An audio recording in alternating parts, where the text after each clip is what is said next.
દિશા Modasa high school. નમસ્કાર. સ્વાધ્યાયના દાખલાઓનું કાર્ય આપણે કરતા હતા. તેમાં 14મો દાખલો 3 કિલોગ્રામ દળ અને 40 સેન્ટીમીટર ત્રિજ્યાના એક પોલા નળાકાર ફરતે અવગણ્ય દળનું એક દોરડું વીંટાળેલ છે.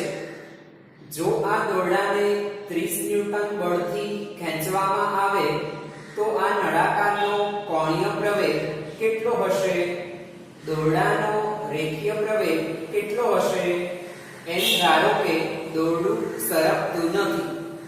તો અહીં એક પોલો નળાકાર, તેના ફરતે આપણે દોરડાને વીંટાળી લીધું છે. આ પોલો નળાકાર કે જેને બાજુમાંથી જોતા આપણને વર્તુળાકાર દેખાય.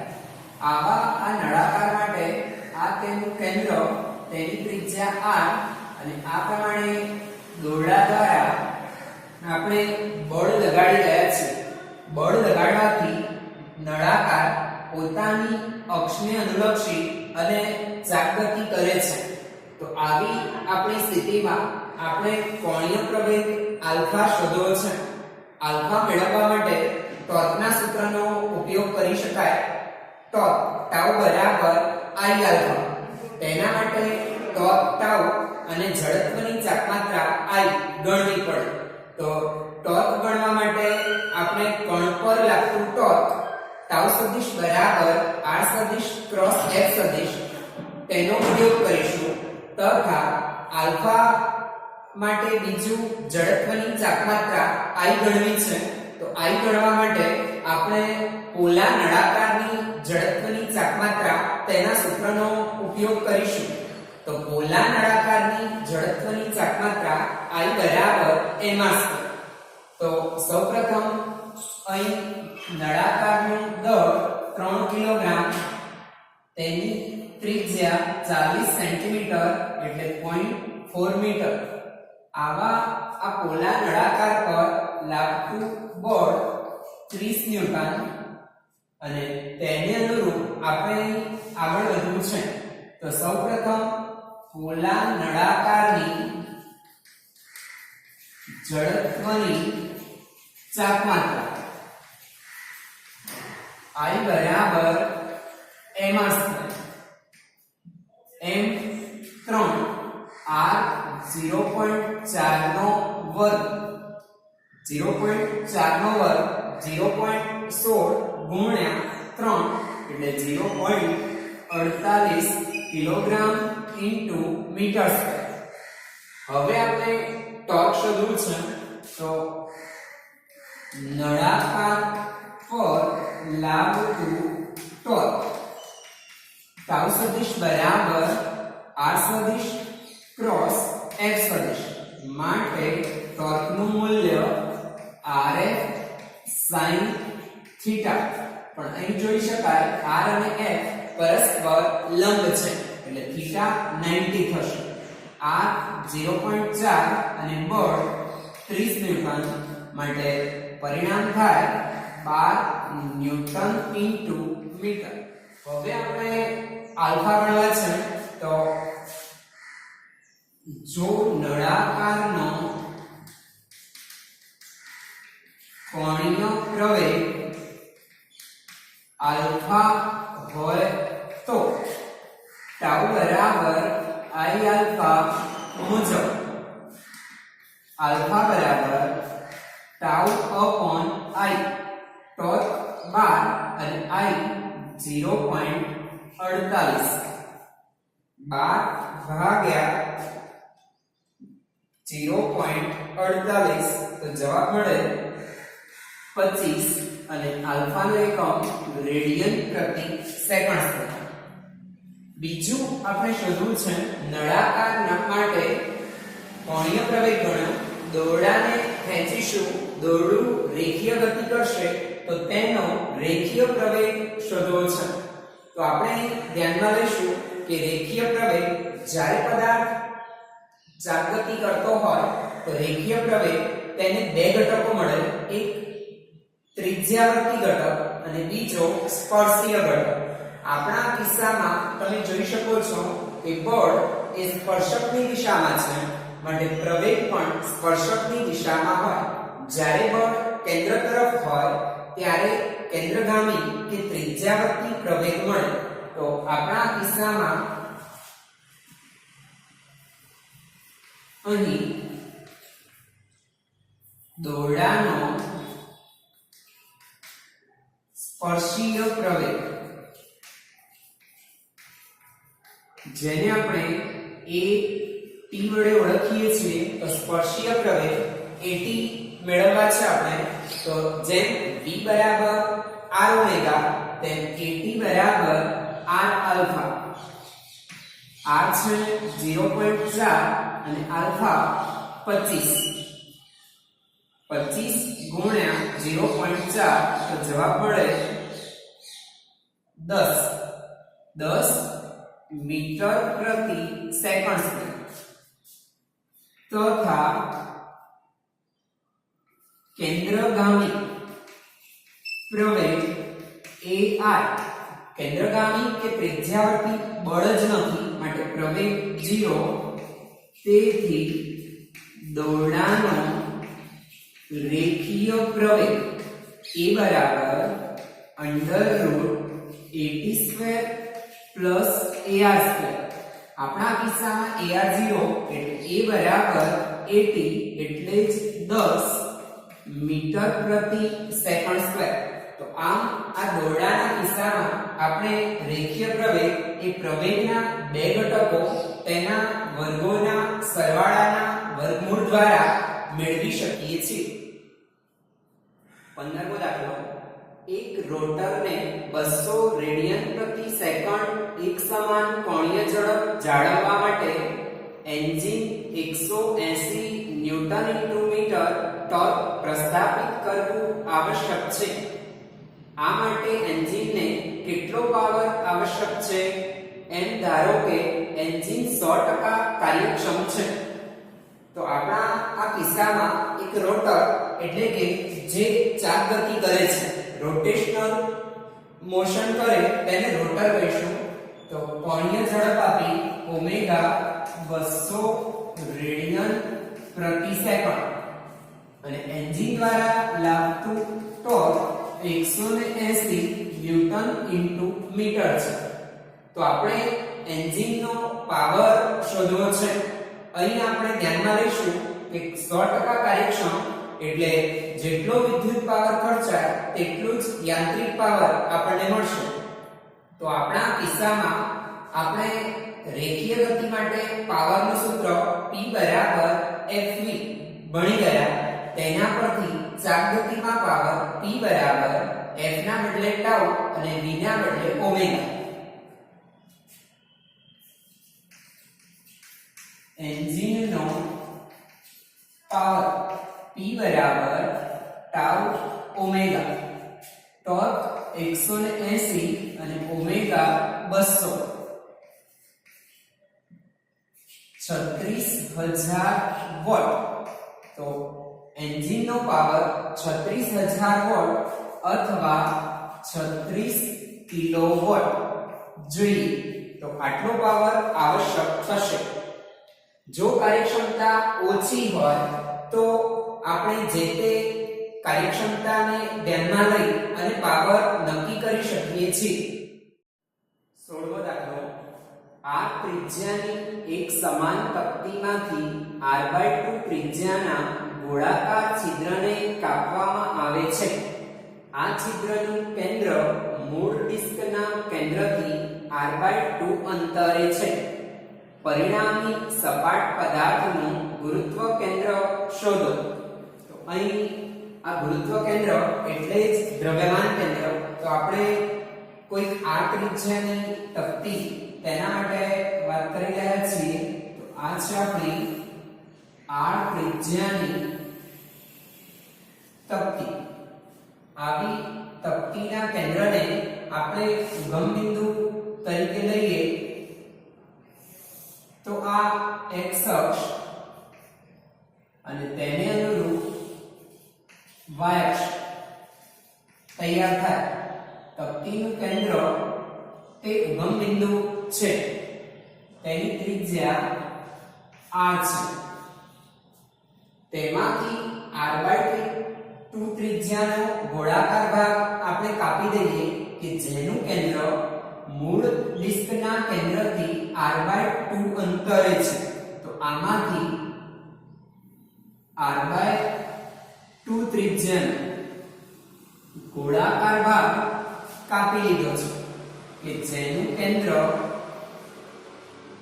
o' એ મૂળ ડિસ્કના કેન્દ્રથી r/2 અંતરે છે તો આ ભાગ કાપી લીધા પછી જે બાકી રહ્યો તે સપાટ પદાર્થનું ગુરુત્વ કેન્દ્ર એટલે દ્રવ્યમાન કેન્દ્ર આપણે શોધવું છે અહીં જોઈ શકાય છે કે તકતી કે જેમાં ઘનતા નિયમિત દળનું વિતરણ નિયમિત એટલે સમમિત તો દ્રવ્યમાન કેન્દ્ર એ તેનું ભૌમિતિક કેન્દ્ર છે જો આ તરફથી એટલે ધન x તરફથી ભાગ કાપી લઈએ તો દ્રવ્યમાન કેન્દ્ર ભારે તરફ ખસે એટલે ઋણ x અક્ષ પર મળશે તો ધારો કે તેનું દ્રવ્યમાન કેન્દ્ર હવે P બિંદુ આગળ પહોંચે છે અને તેવા P બિંદુના યાં ધારો કે x0 છે એટલે કે ઉગમ બિંદુથી ઋણ x તરફ x જેટલા અંતરે ખસ્યું છે તો આપણે બિંદુ P ના યામ મેળવવા છે તો તેના માટે આપણે ધ્યાનમાં લઈશું કે આ તકતી એ છેવટે r/2 ત્રિજ્યાની તકતી અને બાકી રહેલો ભાગ એમ બે ઘટકોનું બનેલું તંત્ર લઈ શકાય ધારો કે આ ત્રિજ્યાની તકતીનું કુલ દળ કેપિટલ M છે તો કેપિટલ M એ તેનું દળ છે તથા તેના દ્રવ્યમાન કેન્દ્રને ઉગમ બિંદુ તરીકે લેતા RCM સદિશ તેના યામ 0 0 થશે તો સૌપ્રથમ સમગ્ર તકતીનું દળ અને તેના દ્રવ્યમાન કેન્દ્રના યામ આપણને મળે તકતી સમતલીય પદાર્થ હોવાથી જો પૃષ્ઠઘનતા સિગ્મા હોય તો તકતીનું કુલ દળ m અહીં આપણે ધ્યાનમાં લઈશું ઘનતા બરાબર દળ ભાગ્યા કદ તે કદ ઘનતા છે ત્રિપરિમાણિક સ્થિતિમાં અહીં દ્વિપરિમાણિક સ્થિતિમાં પૃષ્ઠઘનતા હોય પૃષ્ઠઘનતા બરાબર દળ ભાગ્યા ક્ષેત્રફળ માટે દળ બરાબર એટલે આપણા સંબંધ પ્રમાણે પૃષ્ઠઘનતાને સિગ્મા કહીશું સિગ્મા m/a સંબંધ મુજબ m બરાબર સિગ્મા a માટે m બરાબર સિગ્મા એટલે r ત્રિજ્યાની તકતીનું ક્ષેત્રફળ તો r ત્રિજ્યાના વર્તુળનું ક્ષેત્રફળ આપણે જાણીએ છીએ પાઈ r². તેનાથી આગળ વધીએ તો હવે વાત કરવી છે r/2 ત્રિજ્યાની તકતી. આકૃતિ મુજબ r/2 ત્રિજ્યાની તકતીના કેન્દ્રના યામ r1 સદિશ કહીએ તો જોઈ શકાય છે x અક્ષ પર r/2 અંતરે અને તેથી y યામ 0 થશે r/2 0 તથા તેનું દળ તેને m1 કહીએ તો સિગ્મા પૃષ્ઠઘનતા સમમિત પદાર્થો માટે સમાન જ હોય સિગ્મા a' જ્યાં a' એટલે r/2 ત્રિજ્યાની તકતીનું ક્ષેત્રફળ, તો તેનું ક્ષેત્રફળ પાઈ r ના બદલે r/2 સ્ક્વેર પાઈ r²/4, પણ સિગ્મા પાઈ r² એટલે m માટે જવાબ થાય m/4. તો તકતીનું કુલ દળ કેપિટલ M હોય તો r/2 ત્રિજ્યાની તકતીનું દળ m/4 થાય. હવે આપણે વાત કરીએ બાકી રહેલો ભાગ. r ત્રિજ્યાની તકતીમાંથી r/2 ત્રિજ્યાની તકતી કાપી લેતા બાકી રહેલા સપાટ ભાગના કેન્દ્રના યામ ધારો કે r2 સદિશ બરાબર x0 છે, તો તેને આપણે x0 લઈશું. સમગ્ર તકતી તેનું દ્રવ્યમાન કેન્દ્ર ઉગમ બિંદુ r/2 ત્રિજ્યાની તકતી x અક્ષ પર કેન્દ્ર હોય તે રીતે કાપી છે, માટે બાકી રહેલો ભાગ તેનું દ્રવ્યમાન કેન્દ્ર ઋણ x અક્ષ પર હોય તેથી y યામ 0 થાય. માત્ર x યામ આપણે ગણવો પડે. x યામ આપણે કહી શકીએ છીએ કે જવાબમાં આપણને ઋણ મળશે. તથા બાકી રહેલા ભાગનું દળ m2 બરાબર કુલ દળ કેપિટલ M તેમાંથી r/2 ત્રિજ્યાની તકતી કાપી લીધી માટે m - m1 એટલે m/4 માટે જવાબ થાય 3m/4. તો આમ અહીં આપણને સમગ્ર તકતીનું કુલ દળ એટલે m, તેનું દ્રવ્યમાન કેન્દ્રના યામ rcm, r/2 ત્રિજ્યાની તકતી માટે સ્થાન સદિશ, દળ, બાકી રહેલા ભાગ માટે સ્થાન સદિશ અને દળ મળ્યા. તો હવે આપણે આ ત્રિજ્યાની તકતીને r/2 ત્રિજ્યાની તકતી અને બાકી રહેલા ભાગ ના તંત્ર તરીકે લેતા m rcm સદિશ બરાબર m1 r1 સદિશ પ્લસ m2 r2 સદિશ, rcm સદિશ 0 0 m1 એટલે m/4 r1 સદિશ એટલે r/2 0 પ્લસ m2 એટલે 3m/4 અને r2 એટલે x0. બંને તરફથી m m m કેન્સલ થયા. 0 0 બરાબર અહીં જે વધ્યું તે જોઈએ તો 1/4 બંનેમાંથી કોમન લઈએ તો અંદર r/2 0 પ્લસ 3x0 4 અહીંયા ગુણાય એટલે 0 થયા માટે 0 0 બરાબર x યામ r/2 પ્લસ 3x અને y યામ 0. તો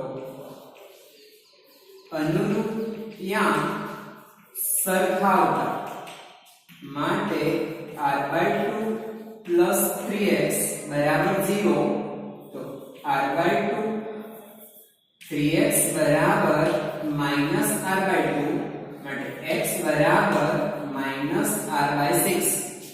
તો x આપણે મળ્યા માઈનસ r/6. તેથી બાકી રહેલા સપાટ ભાગના દ્રવ્યમાન કેન્દ્ર અથવા ગુરુત્વ કેન્દ્ર ના યાં r2 સદિશ બરાબર x0 એટલે -r/6 0 મળે. તો આ પ્રમાણે આપણે કોઈ પણ પદાર્થ 2D હોય કે 3D તેના માટે દ્રવ્યમાન કેન્દ્રના સ્થાન સદિશનું સૂત્ર વાપરી અને પરિણામ મેળવી શકીએ છીએ. 17મો દાખલો, 1 મીટર પટ્ટી તેના મધ્યે છરીની ધાર પર સંતુલિત છે. જ્યારે એવા બે સિક્કા કે જે દરેકનું દળ 5 ગ્રામ છે તેમને 12 સેન્ટીમીટરના નિશાન પર એકબીજાની ઉપર મૂકવામાં આવે છે ત્યારે આ પટ્ટી 45 સેન્ટીમીટર પર સંતુલિત થાય છે. આ મીટર પટ્ટીનું દળ શું હશે? તો અહીં 1 મીટર પટ્ટી આપી છે આપણને. તો આ છે 1 મીટર પટ્ટી. 1 મીટર એટલે જ 100 સેન્ટીમીટર. તેનો a છેડો b છેડો એને 0 કહીએ તો b 100 સેન્ટીમીટર હોય. આવી મીટર પટ્ટી તેની મધ્યે એટલે કે C બિંદુ આગળ છરી ધાર પર સંતુલિત છે. હવે બીજી સ્થિતિમાં તે મીટર પટ્ટી AB તેના પર બે સિક્કા કે દરેકનું દળ 5 ગ્રામ એટલે બેનું દળ 10 ગ્રામ થશે. તેમને 12 સેમીના નિશાન પર એકબીજાની ઉપર મૂકવામાં આવે છે. તો અહીં આપણે 0 કીધા, અહીં 100 કીધા માટે અહીંથી 12 સેમી ત્યાં બે સિક્કા એકબીજાની ઉપર મૂકવામાં આવ્યા અને તેના કારણે અધો દિશામાં બે સિક્કાનું દળ 10 ગ્રામ અને ગુરુત્વ પ્રવેગ g તો 10 g તેટલું વજન બળ અધો દિશામાં લાગ્યું. ત્યાં જે બિંદુ છે તેને આપણે D કહીએ તો O થી A થી D નું અંતર 12 સેન્ટીમીટર આપ્યું છે. ત્યારે આ મીટર પટ્ટી 45 સેમી પર સંતુલિત થાય છે. પ્રારંભિક સ્થિતિમાં તે C આગળ આપણે મીટર પટ્ટીનું કુલ દળ કેપિટલ M કહીએ તો તેના સેન્ટર ઓફ માસ પર વજન બળ mg અધો દિશામાં લાગે કે જે 50 સેન્ટીમીટર આગળ હોય મધ્ય બિંદુ. હવે તેને 45 સેમી પર સંતુલિત કરવામાં આવી એટલે હવે છરી ધાર એ બિંદુ E આગળ પહોંચી ગઈ કે E એ 45 સેમી આગળ છે. તો આપણે આ મીટર પટ્ટીનું દળ શોધવું છે. તો આપણે આ સ્થિતિને અનુરૂપ ધ્યાનમાં લઈશું કે સમમિત એવી મીટર પટ્ટી તેનું દ્રવ્યમાન કેન્દ્ર એ તેનું મધ્ય બિંદુ હતું અને ત્યાં mg જેટલું વજન બળ લાગે છે. હવે તેના એ છેડાની નજીક બે સિક્કા મૂકવાથી દ્રવ્યમાન કેન્દ્ર એ ભારે તરફ એટલે 0 તરફ ખસે છે અને E બિંદુ આગળ તે સંતુલિત થાય છે. આ સ્થિતિમાં આ અંતર DE તેને આપણે D1 કહીએ અને EC તેને આપણે D2 કહીએ. તો આપણી આ સ્થિતિમાં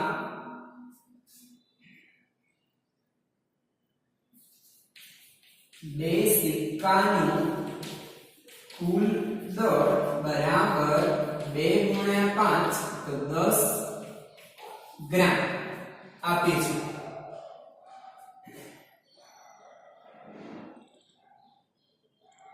ધારો કે મીટર પટ્ટીનું કુલ દળ કેપિટલ M ગ્રામ છે. ગ્રામમાં લીધા છે માટે n ને પણ આપણે ગ્રામમાં લઈશું જેથી તેને રૂપાંતરિત કરવા ન પડે બંનેના એકમ સમાન રહેશે n ગ્રામ છે પ્રારંભમાં મીટર પટ્ટીનું દ્રવ્યમાન કેન્દ્ર C છેડાથી 50 સેમી અંતરે મળે પછીથી તેના D બિંદુએ બે સિક્કા મુકતા દ્રવ્યમાન કેન્દ્ર E બિંદુએ મળે તેથી આકૃતિ મુજબ ED એટલે જ D1 તો ED ગણવા છે આપણે તો અહીં આ ટોટલ 45 આ 12 એટલે ED એટલે 45 - 12 તો 33 સેન્ટીમીટર તથા EC એટલે જ D2 તો આ ટોટલ 50 આ 45 એટલે 50 - 45 બરાબર 5 સેન્ટીમીટર મીટર પટ્ટીની સંતુલન સ્થિતિમાં ચાપમાત્રાના સિદ્ધાંતનો ઉપયોગ કરીએ મીટર પટ્ટીની સંતુલન સ્થિતિમાં ચાપમાત્રાના સિદ્ધાંત મુજબ F1D1 બરાબર F2D2 F1 એટલે પહેલું બળ 10 ગુણ્યા ગુરુત્વ પ્રવેગ g D1 છે 33 સેન્ટીમીટર બરાબર F2 એટલે મીટર પટ્ટીનું વજન બળ mg અને D2 એટલે 5 g કેન્સલ થયા તો m બરાબર 5 નીચે આવે એટલે 2 33 ગુણ્યા 2 તો 66 ગ્રામ તો મીટર પટ્ટીનું દળ 66 ગ્રામ હોય તો આ પ્રમાણે આપણે ચાપમાત્રાના સિદ્ધાંત દ્વારા જે તે સ્થિતિમાં બળોની જોડમાંથી કોઈ એક બળ કે પછી દળ કે અંતર મેળવી શકીએ છીએ